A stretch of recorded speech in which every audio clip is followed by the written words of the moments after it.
Sergeant Joe Imperatrice, founder of Blue Lives Matter NYC. Sergeant, welcome back to the program, man. Thank you for having me. You were great. Went to Fox News. You got that midtown to downtown quickly then. The roadways are horrible out there with the rain, but coming here, man, I'll do anything I can to get here. And listening over, that guy Hirsch has some energy. I know. How about that? I was laughing. I'm like, I need to have that guy, whatever he's taking in the morning. But God bless him. Good luck. I know. I met him outside. It was good. He was stuck too out there for crying out loud. Yeah. So it's not. And big shout out. You and I talking before we get into what Blue Lives Matter is doing. How I so appreciate Fox and Friends and Fox News always supporting law enforcement. They're incredible. And I also saw Varney. Varney's a big supporter also. Incredible. Ainsley, Brian, Steve. Yeah. They're absolutely incredible. And they're one of the only news networks showing what is going on behind the scenes. My gosh. Frank Silla was there. They just donated a house. Was Frank there this morning? Yeah, they donated a house to one of the officers Joe who was killed back in September. I knew it, and I called it on the show. Did I not, Frankie Fibros? I said, as soon as I saw the rest in peace, he's at the funeral, 11:30 in Jersey City today, and I said, watch Frank Silla step up. Boom. And Frank and I went back and forth. We texted. I said, you are just a blessing. Absolutely incredible. He's going to pay off the mortgage for the SEALs family as well. Should. And Officer Hull also, he did that one as well today. Incredible. I told this for somebody else too? Yes, yeah. Good God. Another one this morning. So when I met her, and it's a blessing. We talk about Lisa Tuazzola and all How's the widows. Lisa doing? She's incredible. The boys are getting big. And speaking to the widow, coming from Texas, she was from Fort Worth. Just going up, and I said, thank you for the support that you show, and you're a hero to us as well. And she was blown away. She's like, I don't want to get makeup on you and cry, but they're special. These widows are incredible. We see with Starbucks all the time, and they need to get a lesson of their own. Put these widows in front of these workers are there. Take a day off and straighten out the situation. So, the Starbucks elite thing, Correct. Why, and what happens this, Joe, if this happens, Starbucks, somebody comes in with a gun, and so it's so crazy out there now, and it's happening in New York, they're letting the criminals all out now. So a guy goes into Starbucks, he's going to rob it. Yeah. Who are they going to call? Well, it's not going to be the person with a cup of coffee handing it over on the other side of the counter. It's not. And, of course, the officers. And 3 incidents in 1 year.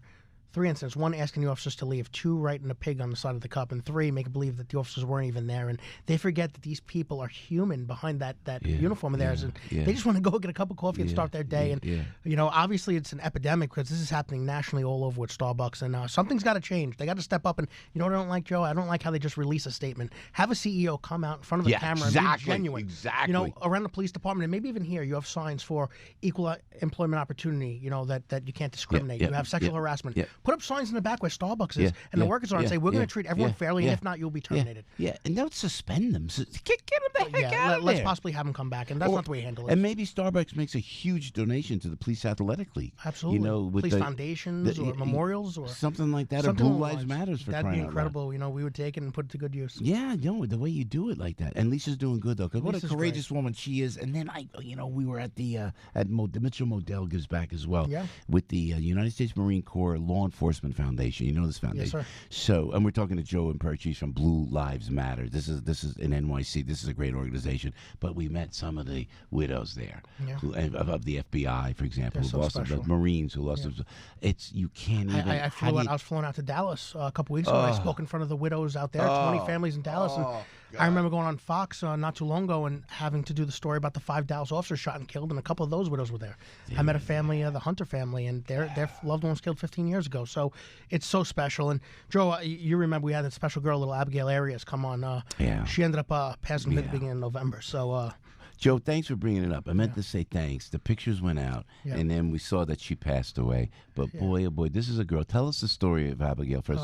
She came into the studio. She was so special. The picture was so great. It was like, and we're all hugging. She did your intro and said how New Yorkers were so special. And, she was diagnosed with cancer at 4, a rare form of cancer, and only 1% are never healed from it. And how did you find her? Because she's from out of state. Well, what happened is it was all over the news when the police chief swore her in, and that's all she wanted to be. And he swore in at Freeport Police Department in Texas, and I was watching, and I saw Vegas fly them out, and I said, you know what, this is not going to happen. We are the biggest police department in the world. They make Hollywood movies about us. We need them to come to New York City. And it was great. We had her come out, and then I saw her in October. She took a turn for the worse, and I surprised her again. I flew out there and surprised her spent the last weekend with her, and she was incredible. In April, we're going to be honoring her and her family. We're flying them out, and we're going to present them with the Abigail Arias Inspirational award, and it's just special how a 7-year-old could change the world. She really did. She God was bless special. you for that. And it was great. Jimmy O'Neill, when he was a commissioner, a former commissioner, was great there. He was. I'm going to miss him. No matter what you see in the news or whatever. That's he was right. an That's absolutely right. incredible That's individual, right. and he was so gracious with all the families and the kids. And I wish him luck, and he's going to be missed. And so tell us about the new commissioner, Dermot Shea, coming in. Do you know him? I hear great things about you know what him. it is? He's one of the smartest individuals around. He knows everything in and out about the city, and that's what you want. He loves his job. His brother, same thing. I believe Jersey City Police Department. He's out there, one of the top guys, and it's in his blood. An Irish immigrant, and that's what you want. And hopefully we start getting in the right direction. I know that he has it in him to definitely do it. He loves what he did. He's from the Bronx. He's seen a lot of bad things, and I'm eager to see where we can go. It's going to be tough for you guys now, Sergeant, because of, as Bill Bratton said, early on, once with all the bail reform and once with them, just letting the prisoners out, as it were, it's going to be tough on the cops, man. Well, people have to realize this isn't just a New York City issue. This is a New York State issue. Yeah. That's terrible. People coming from all up and down the city and the state, and you see even with the judges coming out and district attorneys saying this wasn't smart. No one conferred with us, and I don't know how and who was around that table to say, hey, this is a good idea. Where were the professionals? Where were the judges and the lawyers and the police officers that have been doing this for years to sit there and say, pump the brakes a minute, because they just threw it out there. This wasn't well thought out. And there's a lot of things that aren't going to make sense. And the problem is individuals on social media, because that's a huge platform, see all this stuff, the negativity with the cops, the bail reform, and we see crime going up nationally because they think it's okay. Yeah. And now they know, well, I'm not going to get bail. That's right. Anything short of shooting or stabbing or killing somebody, I'm out. And that's just giving them a reason to go out and do it. So we still have some time, but I think we need to sit around and try to adjust it and change it very quick. Okay, yeah, we're going to break in a second, Joe. Before we let you go, and I want to hear what Blue Lives Matter is doing, the tenor, the anti-cop tenor that is causing, in my opinion, a lot of these cops being killed, like Detective Seals being buried today. May his soul rest in peace. It starts with, and people think, oh, you're just being too political.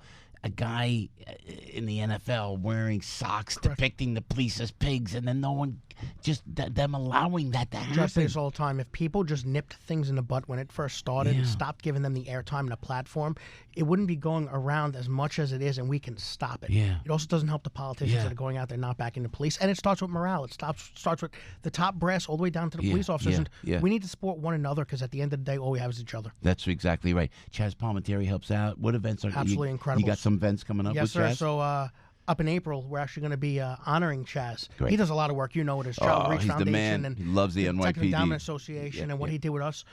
We did a Bronx Tale dinner with him, and we donated several thousands of dollars to families of officers with disabilities. And he's just a gentleman. I spoke to him yesterday, and class act. So April 18th, tickets are on sale. BlueLivesMatterNYC.org. Okay, Joe. God bless you. Godspeed, my friend.